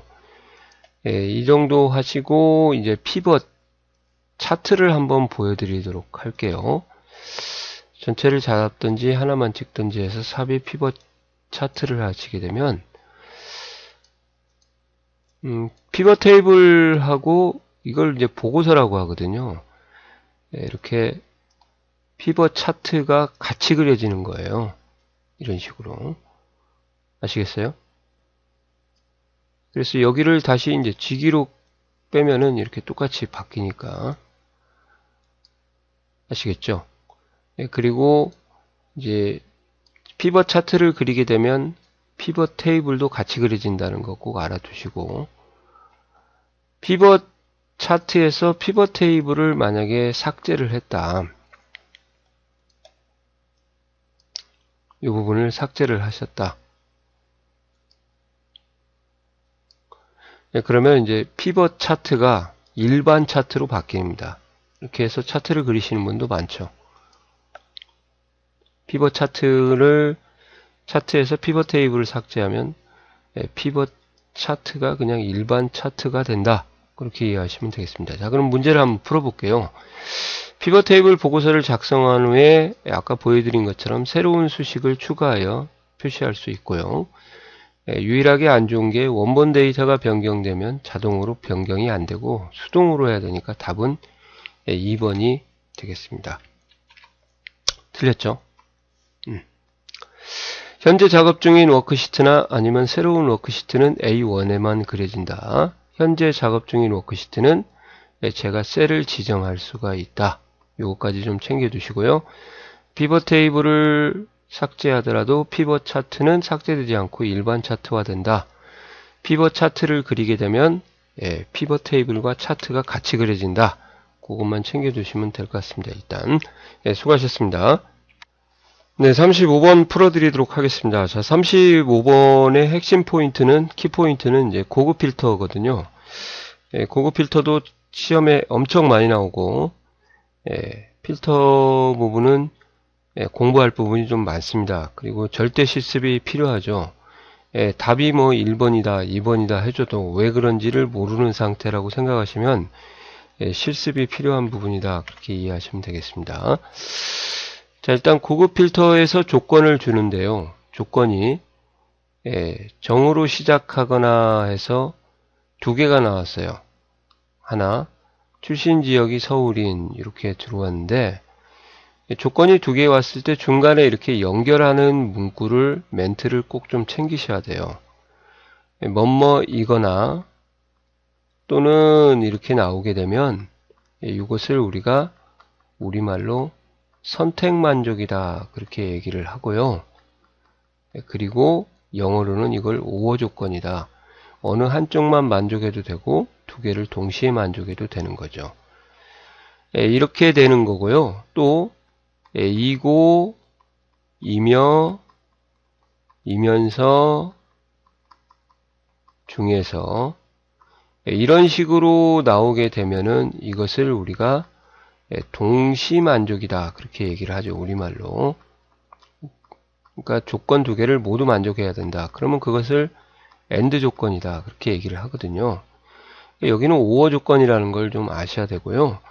그리고 OR 조건일 때는 조건을 다른 행에다가 입력을 합니다. 그리고 AND일 때는 같은 행에다가 조건을 입력을 하는데 일반적으로 2급은 필드의 제목 또는 열 제목을 나란히 이렇게 써주고요. 나란히 가로로 이렇게 세로로 쓰는 건 무조건 틀려요. 데이터베이스가 아니기 때문에 세로로 쓰는 걸 고르면 진짜 공부 안 하고 간 사람이고 조건들을 같은 행에 이렇게 써주면 같은 행이지 않습니까? 그러면 얘를 AND로 해석한다 그 말이고요. 다른 행에다가 이렇게 써주잖아요. 다른 행에다 이렇게 써도 되고요. 그러면 얘를 이제 OR로 인식을 한다 그 말이죠. 그러니까 하거나가 왔으니까 2번 OR 조건을 골라야겠다. 그렇게 아시면 되죠. 그리고 이제 정으로 시작하는 것은 정우림, 정사랑 이렇게 두 명이 있다 가정하면요. 정은 똑같죠. 그리고 나머지 부분이 다른데 이 나머지 다른 부분을 받는 문자를 우리가 대체 문자, 맞는 문자라고 하거든요. 그래서 이 아스테리크를 쓰게 되면 0글자 이상을 받게 돼서 정훈 이렇게 있으면 요 세 명이 다 나오는 거고요. 정 물음표 하게 되면 이제 정훈만 나오게 되는 한 글자만 대체하는 거고 여기는 0글자 이상을 대체한다. 그렇게 이해하시면 되겠습니다. 부분일치라고 하죠. 그러면 답이 2번이 되겠습니다. 이제 어떠한 내용인지 아시겠죠? 네, 수고하셨습니다. 네, 36번입니다. 36번의 키포인트는 이제 셀 참조라고 하거든요. 네, 그러니까 수식에서 셀을 어떻게 사용하는 거, 네, 그것을 우리가 이제 수식에서 셀을 사용할 때 셀 주소를 사용한다. 그것을 유식하게 이제 셀 참조라 그렇게 얘기를 하죠. 일단 답은 조금만 공부하신 분들은 1번을 고를 거예요. 왜 그러냐면 수식에서는 기본적으로 셀 참조를 할 때 상대 참조 주소를 사용합니다. 절대가 아니고 달러가 붙어 있으면 이제 절대라고 하죠. 예를 들어서 제가 C4라는 셀이다 그러면 C4를 쓰게 되면 이게 상대 참조 주소고요. 절대는 달러 C, 달러 4 이렇게 되는 것을 우리가 절대 참조다. 고정된 주소죠. 그래서 답은 쉽게 고르실 수 있을 것 같아요. 이해 가시나요? 그러면 이제 나머지 부분에 대해서 이제 설명을 좀 드리고 바로 시작을 하겠습니다. 자, 2번 같은 경우는 A1 플러스 B1을 했어요. 이 셀 참조를 했다 이 말이죠. 수식에. 그러면 이 수식을 하고 난 다음에 수식 OK가 되고 그 다음에 이제 A1을 제가 이름 정의를 했어요. 뭘로? 원금이라고 이름 정의를 이렇게 했습니다. 그러면 A1을 원금으로 이름으로 바꿔야 되냐? 아닙니다. A1을 쓰셔도 되고 원금이라고 바꿔도 상관없어요. 두 개를 모두 쓸 수가 있거든요. 이거 옳은 거네요. 죄송합니다. 근데 여기 같은 경우는 셀 참조의 이름을 정의한 경우에는 참조 에러가 발생하므로 기존 셀 참조를 모두 정의된 이름으로 수정해야 된다. 수정해도 되고 안 해도 상관이 없습니다. 아시겠어요? 그리고 저희가 이제 셀 주소를 참조를 할 때 다른 시트를 참조하는 경우죠. 가령 시트 1의 A1과 시트 2의 A1을 더해라. 이렇게 하면은 이제 시트라는 것을 표현을 못한다. 그러면 그냥 A1 플러스 A1이다. 이렇게 입력을 할 거 아니에요. 그러면 이제 이것은 항상 동일한 시트로 인식을 해버립니다. 그래서 서로 다른 시트에서는 시트명과 셀 주소 사이에는 느낌표로 구분을 했거든요. 느낌표에 느낌표. 근데 여기는 마침표라고 했으니까 여기 틀린 거죠. 그래야 이제 어느 시트의 A1인 건 알 수 있죠. 예를 들어서 이제 광주에서 저랑 약속을 했어요.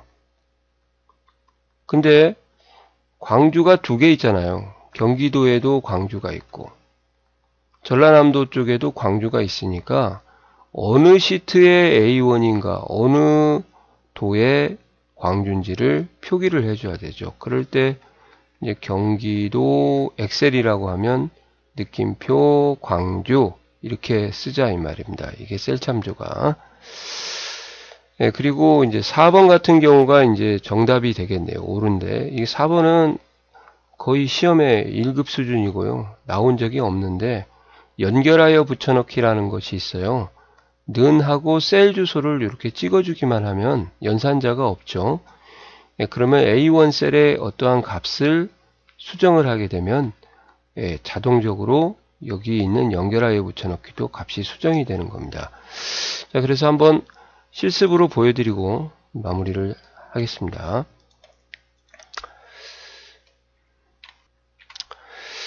자, 기본적으로 는 하고 이렇게 셀 주소를 찍게 되면요. 조금 확대를 하겠습니다. 이렇게 상대 참조가 오게 되는 거고요. 그때 F4를 눌러야 절대 참조가 되는 거죠. 이렇게 하시면 이제 상대 참조가 기본적으로 오는구나. 1을 하고 5를 하면 이제 6이 되겠죠. 이 부분이 이제 이 부분이에요. 절대 참조가 아니고. 그죠? 꼭 이해를 하셔야 됩니다. 그리고 두 번째는 제가 얘를 이름 정의를 했어요. A1을 뭐라고 했냐? 원금이라고 이렇게. 그러면 그냥 그대로 놓으셔도 되고요. 다시 한번 수식을 찍으면 이제 이렇게 이름으로 들어와도 관계가 없습니다. 다시 찍을 수가 없으니까 셀 주소를 쓰고 싶은 사람은 다시 A1이라고 수동으로 입력을 해도 상관없고요. 그러면 이제 2번도 해결이 된 것 같습니다. 자, 그 다음에 이제 다른 시트에 있는 값을 더하는 것을 한번 보여드릴게요. 는 하시고 A1 요거 칠까요? B1 플러스 이제 다른 시트로 이동하려면 이렇게 이동을 해서 이런 식으로 찍게 되면은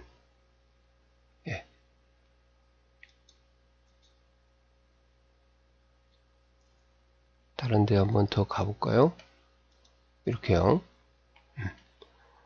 자, 다시 한번 가겠습니다. 이렇게 찍고 플러스 다른 시트로 이렇게. 원래 이게 절대 참조가 안 오고 상대 참조가 다른 시트에도 기본적으로 오는데요. 뭘 제가 설정을 잘못했나? 이런 식으로 해가지고 셀 주소와 시트명 사이에 느낌표를 쓰는 거고요. 시트명이 없으면 동일한 시트라고 인식을 해도 됩니다. 그리고 숫자로 시작하거나 공백이 있거나 특수 문자가 있으면 이렇게 작은 따옴표 처리를 해주게 되어 있거든요. 시트명에. 그렇게 해서 이렇게 구별하는 거다. 그렇게 알아두시면 되겠습니다. 그리고 마지막 4번은 이제 조금 잘 안 쓰는 건데요. 이렇게 하시면 좋은데 D1에다가 최우성이라고 쓰시고 는 하고 이렇게 찍어주면은 이것을 연결하여 붙여넣기다. 그렇게 얘기를 하거든요. 그렇게 해도 되고요. 여기서 이제 채우기 핸들을 이렇게 하든지 아니면 복사를 해가지고 이런 데다가 붙여넣기를 딱 하면은 자 보세요. 붙여넣기. 여기에 이제 붙여넣기 옵션 단추가 나오죠. 그때 여기서 셀 연결을 하게 되면 는 하고 셀 주소로 이렇게 됩니다. 기본적으로 이제 절대 참조가 연결하여 붙여넣기에서는 나오는데요. 하나일 때는 여럿일 때는 또 상대로 나옵니다. 자 이렇게 되면 이제 여기서 제가 최우성 강사라고 바꾸면 이렇게 연결된 셀들이 다 같이 바뀌는 거죠. 이것을 연결하여 붙여넣기다 그 말입니다. 그래서 4번 같은 경우는 셀을 복사하여 붙여넣기 옵션 대화상 단추에서 셀 연결을 하게 되면 요 자체가 이제 연결하여 붙여넣기라는 는 하고 셀 주소의 형태를 띠게 된다 그 말이에요. 는 하고 A3 이렇게 이것을 유식하게 이제 연결하여 붙여 넣기 이런 식으로 이해를 하시면 좋을 것 같습니다. 그래서 답은 4번이고요. 1, 2, 3번이 다 틀렸습니다. 좀 잘 생각을 하셔야 되는 문제입니다. 이런 유형은 거의 처음 나온 것 같아요. 이렇게 믹스돼서 셀 참조를 물어보는 문제는 수고하셨습니다. 네, 37번 문제 해결해 드리도록 하겠습니다. 37번 문제는 키포인트가 뭐냐? 차트예요. 차트에 대한 전반적인 걸 물어봤습니다. 실기만 잘하셔도 답이 나올 것 같아요. 답은 3번이에요. 셀 구분선에 차트 크기를 딱 자석처럼 달라붙게 하려면 모든 개체에서 셀 구분선에 달라붙게 하려면 Alt를 누르고 크기 조정을 하셔야 돼요. 도형도 마찬가지고 그림도 마찬가지고 차트도 마찬가지고 개체라고 보시면 되죠. 글자 외에 독립적인 조작 대상. 그래서 컨트롤 키가 아니라 Alt라는데 얘가 틀린 거죠. 옳지 않은 거니까. 네, 하나씩 보도록 하겠습니다. 기본적으로 행과 열을 숨기게 되면 차트에 표시되지 않는다. 맞습니다. 그래서 행과 열을 숨기게 되면 차트에 표시가 안 되고요. 지우는 거하고 다릅니다. 다시 숨기기 취소를 하게 되면 데이터가 디스플레이가 되죠. 차트에. 차트 제목이나 가로 세로 축 제목이나 범내 그림 영역 같은 경우는 개별적으로 마우스로 끌어서 이동할 수가 있고요. 차트 영역에서 끌게 되면 이제 차트 전체가 이동하게 되는 거죠. 아까 말씀드렸고 사용자가 자주 사용하는 차트를 차트 서식 파일로 저장할 수 있습니다. 그것이 이제 보시면은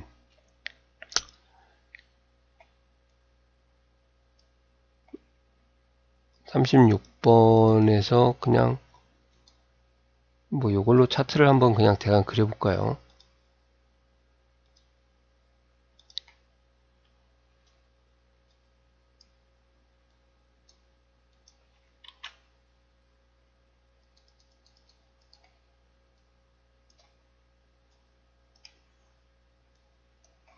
이런 상태로 제가 차트를 그냥 대강 그렸는데 자, 차트를 멋지게 꾸민 상태에서요.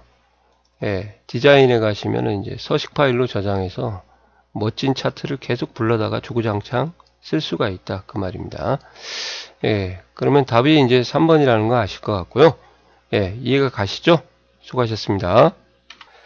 네, 38번입니다. 38번 참 잘 나오는 문제예요. 인쇄 출력에서 페이지 설정의 대화 상자 시트 탭 메뉴 시트라는 곳에서 할 수 있는 거. 이거 진짜 페이지 설정은 단골 손님이에요. 단골. 인쇄나 출력 부분에서. 예, 어떤 식으로 해야 될 건지 한번 보도록 하겠습니다. 셀에 삽입된 메모를 시트 끝에 인쇄되도록 설정할 수도 있고요. 셀 구분선이나 객체를 제외하고 입력된 데이터만 인쇄할 수도 있고요. 그 다음에 선도 인쇄가 안되고요. 워크시트에 행렬 머리글 눈금선 인쇄할 수 있고요. 페이지를 기준으로 한가운데 맞춤하겠다. 이것이 답인데요. 페이지 한가운데는 이 시트 탭에 없습니다. 그래서 한번 이제 실습으로 보여드리도록 하겠습니다. 엑셀로 와서 실습을 좀 보여드리도록 하겠습니다. 페이지 레이아웃의 페이지 설정으로 들어가셔도 되고요. 자, 여기에서 말한 문제에서 말한 시트가 이 부분이에요. 여기에서 눈금선에다가 체크를 하게 되면, 그죠? 이 눈금선을 인쇄를 할 수가 있고요. 그 다음에 행렬 머리글에다 체크하게 되면 요 행렬 머리글이 같이 인쇄가 됩니다. 교재 만들 때. 그리고 요 간단하게 인쇄 같은 경우는 뭐 하는 거냐면, 간단하게 인쇄를 하게 되면 선과 각종 객체들이 인쇄가 되지 않고 빠르게 인쇄하는 기능을 우리가 간단하게 인쇄한다. 그리고 메모를 출력하는 방법이 있죠. 메모를 출력 안 할 수도 있고 인쇄를 안 할 수도 있고, 시트 끝이라고 하면 이제 한 페이지를 더 추가해서 마지막에 모아서 하는 거죠. 한글에서 미주하고 비슷할 것 같고요. 그리고 메모를 항상 표시한 경우에는 시트에 표시된 대로 그대로 인쇄할 수도 있습니다. 또 오류도 다양하게 표시할 수 있죠. 이런 것들이 이제 다른 거랑 비교를 해서 포함이 되냐, 시트에 포함이 되냐 안 되냐를 좀 보셔야 될 것 같습니다. 자, 그래서 눈금선도 한번 보여드릴게요. 데이터를 입력을 하고요.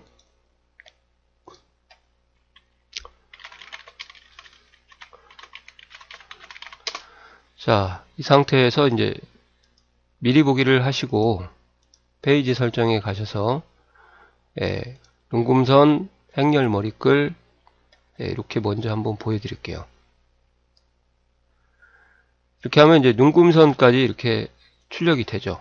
선 모양은 조금 다르게 나옵니다. 그 다음에 이제 눈금선을 해제하고 행렬 머리글도 보셨죠? 간단하게 인쇄를 하게 되면 어떻게 되냐? 보시는 것처럼 선과 각종 객체들이 인쇄가 안 되는 경우가 되겠습니다.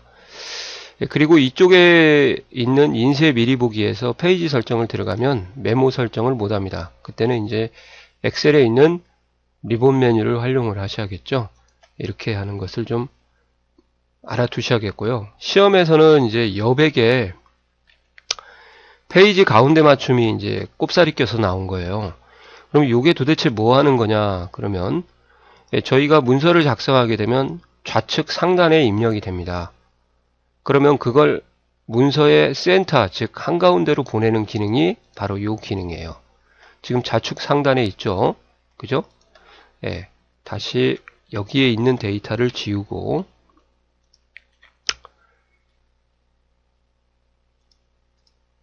간단하게 인쇄도 해제를 해주고요. 그리고 나서 요것을 한번 설정을 한번 해보도록 하겠습니다. 가로 세로 이렇게 하면 이제 가로의 센터, 세로의 센터로 가게 되는 거죠. 이해가 가시나요? 이 부분을 이제 실습을 하시면 될 것 같습니다. 자, 그럼 다시 한글로 가서 셀에 삽입된 메모를 시트 끝에 모아서 인쇄하도록 설정할 수 있다 없다. 있다. 셀 구분선이나 그림 객체 같은 것을 제외하고 순수하게 데이터만 빠르게 인쇄를 설정할 수 있다 없다. 있다. 행렬 머리글 눈금선 인쇄할 수 있다 없다. 있다. 페이지를 기준으로 가운데 인쇄되도록 페이지 가운데 맞춤을 설정할 수 있다. 이것은 시트가 아니고요. 아까 보셨죠? 여백입니다. 그래서 답이 이제 4번이 되겠습니다. 수고하셨습니다. 네, 39번 문제입니다. 39번 문제는 제가 볼 때는 공부 안 하셔도 돼요. 이런 건 10년마다 한 번씩 나오는 문제로 그냥 건너뛰으셔도 충분합니다. 기존에 이런 문제가 한 번도 안 나왔었고요. 처음 나온 문제예요. 홈 클립보드 그룹에 붙여넣기. 이것은 실습 한 번만 보여드리면 될 것 같아요. 메뉴에. 자, 홈 탭에 가셔가지고요. 붙여넣기의 삼각형 단추를 누르게 되면 이렇게 뜨는 형태가 있습니다. 그래서 일단 하나를 복사를 하고요. 예, 그리고 가서 보시면 이렇게 살죠. 예, 그래서 선택하여 붙여넣기가 이렇게 나오고요. 연결하여 붙여넣기가 나오고, 예, 그리고 하이퍼링크로 붙여넣기도 나오고, 그림 형식으로 이렇게 붙여넣기가 나옵니다. 그죠? 예, 그래서 메뉴의 종류만 아셔도 문제를 해결할 수가 있죠. 예, 붙여넣기에서 선택 가능한 붙여넣기 옵션이라고 되어 있죠. 예, 좀 전에 보셨죠? 예, 다시, 예, 이렇게요. 테두리가 없음 하면은 테두리가 없는 상태로 붙는 거예요. 이렇게 선 모양이죠. 선택하여 붙여넣기, 연결하여 붙여넣기, 그림 형식, 하이퍼링크로 붙여넣기, 그 다음에 테두리가 없음 이런 것들이 있습니다. 좋은 문제는 아닙니다. 예, 테두리만 붙여넣기는 없죠. 테두리만 없애는 기능은 있어도 예, 이것은 뭐 별 수 없이 한 번이라도 안 보면 이런 문제는 못 보죠. 제가 생각하기에는 이 39번 문제 같은 경우는 이제 소위 말하면 더티한 문제, 예, 진짜 더러운 문제죠. 이런 것은 제가 볼 때는 맞기가 상당히 힘들 거예요. 그래서 이런 문제는 과감하게 포기하시는 것도 괜찮을지 싶습니다. 아시겠어요? 예, 수고하셨습니다. 네, 마지막 40번입니다. 40번은 키포인트가 이제 차트고요. 예, 차트에서 이제 꼽사리 껴온 나온 문제가 윤곽기호라는 이 부분이 이제 꼽사리 껴서 나왔어요. 부분합에서 했던 부분이죠. 마이너스는 하위 항목을 펼쳐 보여주고 플러스는 하위 항목을 숨긴다. 그래서 전체적인 서머리만 나와서 여기에 이렇게 행번호가 숨어 있는 거예요. 윤곽기호를 이용해서. 그럴 때 이제 차트에서는 숨은 행을 표시하지 않는 거죠. 그래서 세부 항목이 표시가 안 된 거고요. 1번을 누르게 되면 대분류만 나오고 2번은 중분류, 3번은 소분류만 나오게 되는 거죠. 그래서 이 부분은 다시 한번 제가 실습을 하면서 보여드리고요. 일단 정답은 이거 몰라도 고를 수가 있습니다. 3번이 정답이에요. 지금 계열이 서로 오버랩 됐죠. 예, 오버랩이 되려면 소위 말하면 이제 겹치기가 되려면 양수일 때 겹치지 음수일 때는 벌어지게 됩니다. 이게 음수예요. 서로 떨어지게 되는 게 양수일 때 겹치는 거죠. 그래서 겹치기 값을 0보다 크게 설정했다가 맞는 거지 작게는 아니거든요. 그리고 여기에 있는 요 큰 눈금선, 요 간격을 우리가 이제 주눈금이다. 그래서 주눈금 단위가 5고요. 그 다음에 또 디테일한 문제가 나왔는데요. 주눈금선의 눈금이 이제 95쪽 보면은 바깥쪽 이렇게 라인이 있고 수직선에서 바깥쪽으로 빠졌죠. 근데 이제 보조눈금선 안쪽에서는 안쪽으로 이렇게 들어갔을 거예요. 이 부분이죠. 그래서 주눈금선 표시는 바깥쪽이고요. 보조눈금은 안쪽. 왜 이런 게 시험에 나오는지 참 환장하겠네요. 자, 이렇게 하시면은 이제 정답은 고를 수가 있고요. 4번만 제가 실습으로 보여드리도록 하겠습니다.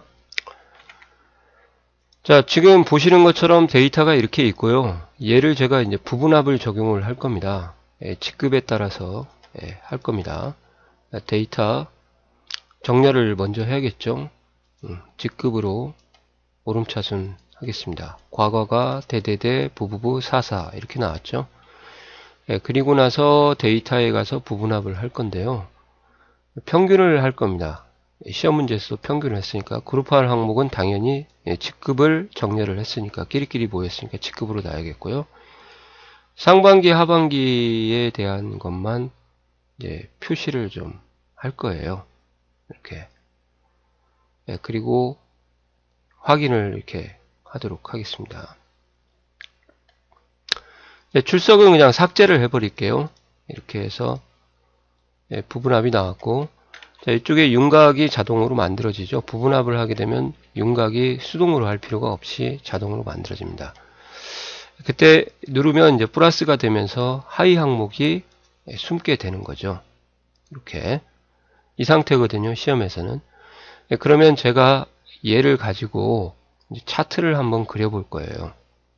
이렇게 해서 삽입 묶은 세로 막대형으로 그리도록 하겠습니다.